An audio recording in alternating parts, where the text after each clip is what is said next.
Okay, I guess our audience probably wants to ask some questions too, but I want to get one last in, and that is, I want to, you're addressing these really sensitive issues about race that, because, so many people are, continuing to experience everyday racism are very emotional for people.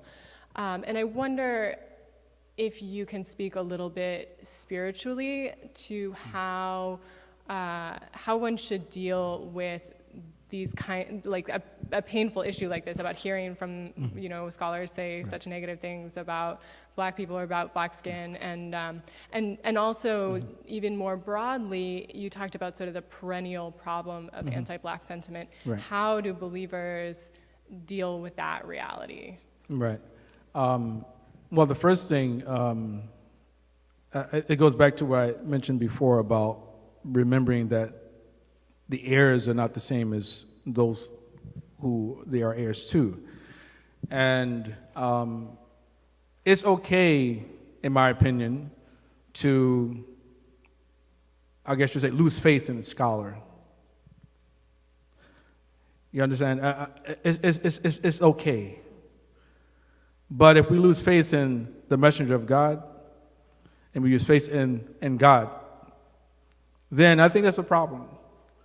Right? And we have to remember that God only wants good for us, and God does not discriminate on the basis of such superficial characteristics. Right? That God is looking, إِنَّمَا هِيَ أَعْمَالُكُمْ أَحْصِيهَا لَكُمْ. As the Hadith Qudsi goes, it said, I'm only looking at your deeds. I'm going to count your deeds. ثُمَّ أُوَفِيكُمْ إِيَّاهَا. Then I'm going to recompense you for them. That's what God is looking at. فَمَنْ وَجَدَ خَيْرًا فَيَحْمِدِ اللَّهِ. Whoever finds good, let him thank God. وَمَنْ وَجَدَ غَيْرَ ذَلِكَ فَلَا يُلُومَنَّ إِلَّا نَفْسَهُ. And whoever finds other than that, blame nobody but yourself. Right? That is what Allah subhanahu wa ta'ala is, He looks at that. He doesn't look at your outward forms and things like that. We have to remind one another of those teachings, that these are prophetic teachings, these are divine teachings. But when we find a learned person, who has outdated or perhaps just flawed or problematic views of things, and especially of people, then we say, okay, no problem.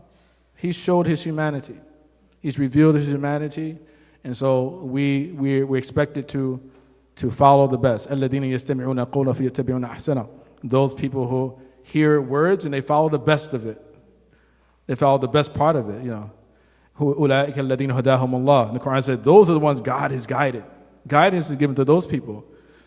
So that's the advice that I would give to people, just to turn to God, turn to the words of God, turn to the words of His Messenger, ﷺ, and judge everything by that. But to lose faith in the scholar, it's unfortunate. We don't want people to do that. But if it happens, then it should not be something that shakes our faith.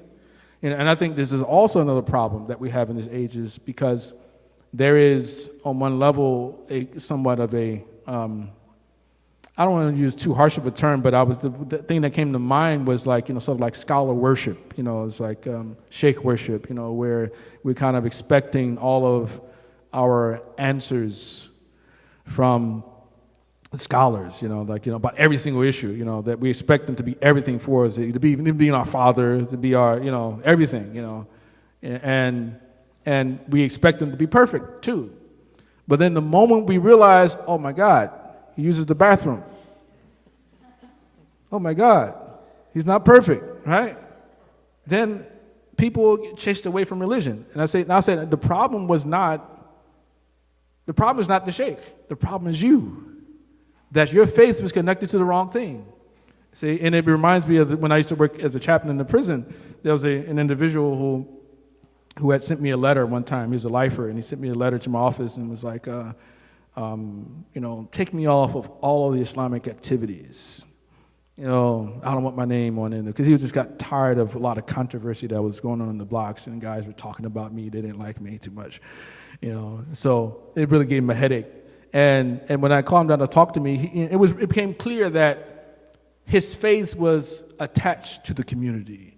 That, like, as long as he saw the community united, he was a good Muslim, right? But once he saw the unity gone, then his faith was gone, right? And I'm not saying that shouldn't. I mean, people develop. The levels that people go through, but people to understand that the highest level is for us to be attached to God and attached to His messenger, right? So instead of blaming the sheikh, blame ourselves, and then in that way you can come back and say, you know what, I can appreciate you now because I can see your humanity, and I can say, listen, I'm not trying to hear that. You know what, but over here when you say that,